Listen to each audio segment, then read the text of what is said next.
City news सुडोरा में आप सभी का स्वागत है। दोस्तों, चंडीगढ़ में भारतीय जनता पार्टी के विधायकों और मंत्रियों की गई बैठक आयोजित। मुख्यमंत्री, नायब सैनी और पूर्व मुख्यमंत्री मनोहर लाल खट्टर ने की शिरकत। बैठक के बाद कैबिनेट मंत्री कंवरपाल गुर्जर का आया बयान। तो चलिए बातचीत करते हैं कैबिनेट मंत्री कंवरपाल जी से कि किन किन मुद्दों पर हुई चर्चा। तो बने रहे आप हमारे साथ दोस्तों इस वीडियो में। देखिए, वैसे तो ये रूटीन बैठक थी और कुछ टाइम के बाद माननीय मुख्यमंत्री जी अपने मंत्रियों के साथ और विधायकों के साथ रूटीन में ही बैठक करते हैं। तो एक रूटीन बैठक थी क्योंकि इस समय चुनाव चल रहा, तो स्वाभाविक ही है कि चुनाव की बात वहाँ होगी।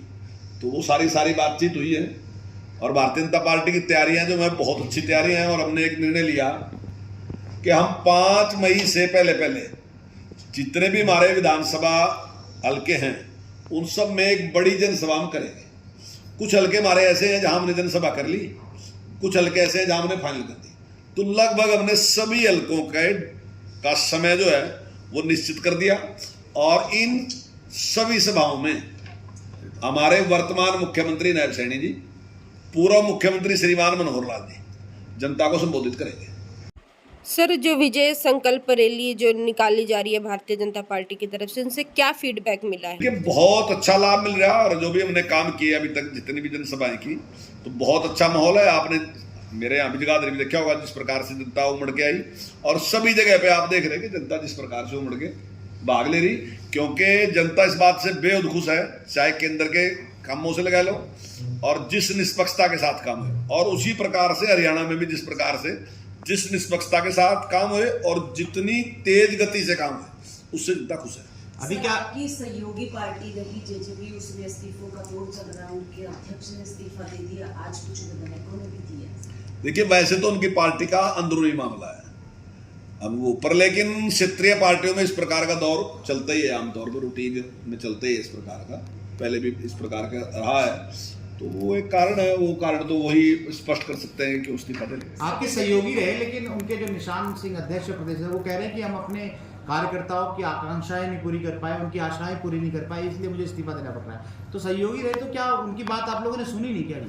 देखिए, उन्हें करनी चाहिए थी, वो पार्टी के अध्यक्ष थे, तो उनका प्रयास रहना चाहिए था कि भाई अपने जो नेता है, मुख्यमंत्री हैं, तो उनके साथ बातचीत करते हैं और अपने कार्यकर्ताओं की आकांक्षाएं पूरी करते हैं। मैं समझता हूँ अभी ये कहना मैं इसको वाजिब नहीं मानता। तो अभी क्या भविष्य में आप लोग प्लान कर रहे हैं कुछ केंद्रीय मंत्रियों की रैली के लिए या कोई बड़े नेताओं को सेंटर से? देखिए, मैंने अभी आपसे बताया कि 5 मई तक हमारी जो रैलियां रहेंगी वो सारी की सारी हमारी विधानसभा अनुसार रहेंगी और उनमें हमारे वर्तमान मुख्यमंत्री और पूर्व मुख्यमंत्री जी उन सभी जनसभाओं को संबोधित करेंगे।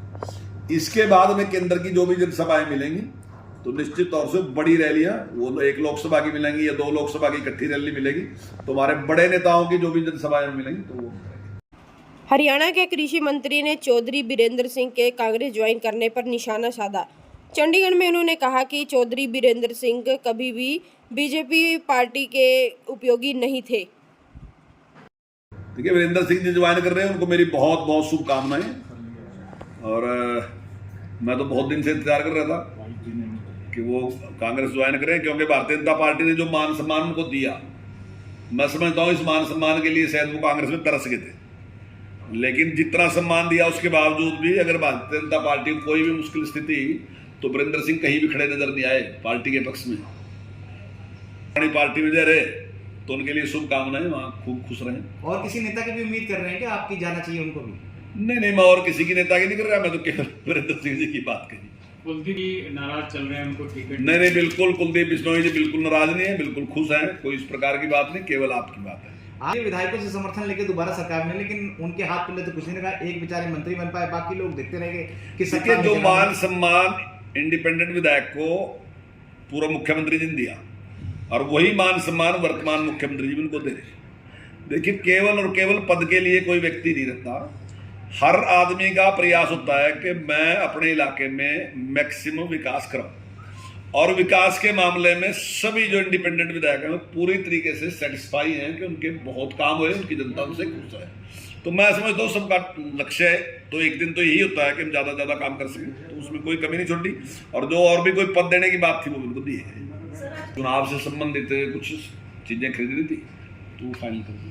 एक सवाल है सर, जैसे अजय सिंह चौटाला ने कहा कि अगर ओम प्रकाश चौटाला पहल करें तो हम साथ मिलकर लड़ते हैं। आपको उसको राजनीतिक नफा नुकसान क्या दिखता है? हरियाणा में उनको कुछ हासिल हो पाएगा या केवल एक खोखले शब्द वाली कहानी है? आपको क्या लगता है? देखिए, वैसे तो उनका अपना पार्टी का मामला है, परिवार का मामला भी है, उनका परिवार ही उनकी पार्टी भी है, तो मैं इस पर कोई टिप्पणी नहीं करूंगा। मैं चाहूंगा कि अगर ऐसा होता है तो ठीक है। नहीं, दोनों लोग साथ आएंगे तो कोई राजनीतिक उनकी शक्ति बीजेपी बढ़ेगी को आगे, नुकसान आपको हो लगता सकता है है? सर। नहीं, स्वाभाविक ही है, अगर एक की बजाय दो लोग इकट्ठे होते हैं ताकत तो बढ़ती है, इसमें क्या दो राय है।